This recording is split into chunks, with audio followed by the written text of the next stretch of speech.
আমার বোন আমার বোন আমার মায়ের অবস্থা বলে খারাপ। আমি দেখুন এটার মধ্যে আছে, এটার মধ্যে আমার বোন আছে।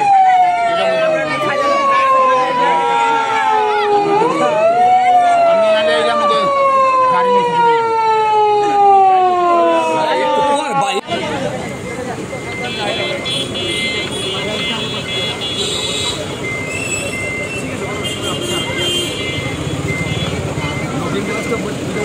রাস্তাতে মানুষ লাগাই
না না বিক্রিতে ছিল।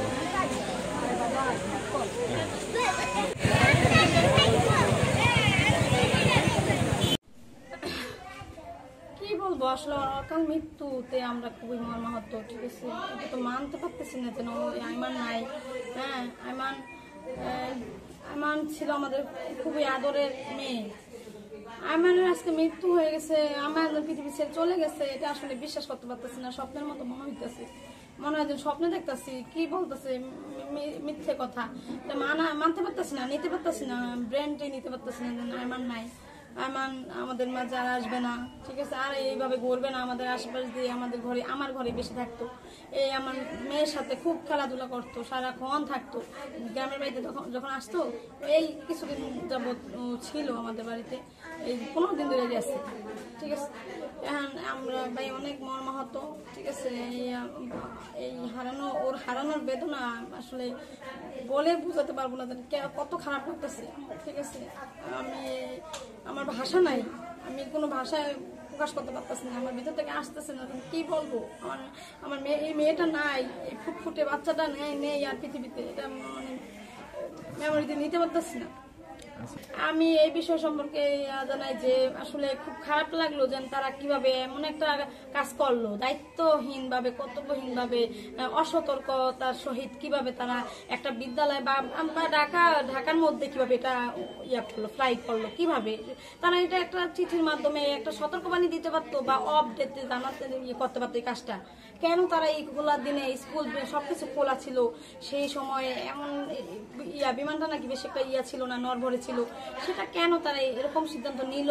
আসলে এটা অসচেতনতার একটা ছিল। হ্যাঁ, সচেতনতার অভাব ছিল আমার মনে হয়। এটা করা একদমই উচিত হয় না। আর সামনে যেন এরকম ঘটনা আমাদের আর বাংলাদেশে পুনরাবৃত্তি না হয়, সেজন্য সবাইকে আহ্বান আমি বলতেছি, আবেদন করতেছি যেন এরকম ঘটনা আর যেন আমাদের বাংলাদেশে দেখতে না হয়, আর যেন কোনো মায়ের বুক খালি না হয়। এই হাজার হাজার সন্তান যারা হারাইছে তারাই শুধু বুঝে সন্তান হারার বেদনা কি। একটা সন্তান পৃথিবী থেকে চলে যাওয়া বাবা মার আগে, এটা তো কত কষ্টদায়ক। শুধু সে তার বাবা মাই বুঝবে, তার বাবা মাই বুঝবে যে আমার সন্তান নাই। মানে আসলে ভাষায় বলা যায় না কতটা কষ্টদায়ক। একটা সন্তান ছাড়া বাবা মা বেঁচে থাকবে, মানে মরার মতো বেঁচে থাকবে, তা থাকবে কিন্তু আসলে মরার মতো বেঁচে থাকবে। তাদের ভিতরে যেন কি হাহাকার, কি যেন সন্তান হারার বেদনা, তারা শুধু নিজেরাই উপলব্ধি করতে পারবে। আসলে এটা আর কেউ বুঝবে না, শুধু তারাই বুঝবে যার সন্তান নাই। এই পৃথিবীতে এখন যে দুর্ঘটনাটা ঘটলো আমাদের, শুধু আমাদের অসাবধানতার কারণে, আমার মনে হয় অসতর্কতার কারণে। তারা কিন্তু একটা চিঠি দিয়ে ওই বিদ্যালয় বা আগে থেকে টেলিভিশনে প্রচার করতে পারতো যে আমরা ওই দিন এমন একটা প্রশিক্ষণ নিতেছি, ওই দিন একটা যুদ্ধ বিমান যাবে ওদিক দিয়ে, যে তাদের তো জানা ছিল যে এই ঢাকার মধ্যে দিয়ে এটা ফ্লাই হবে, সেটা তাদের একটা ব্যবস্থা নিতে পারতো।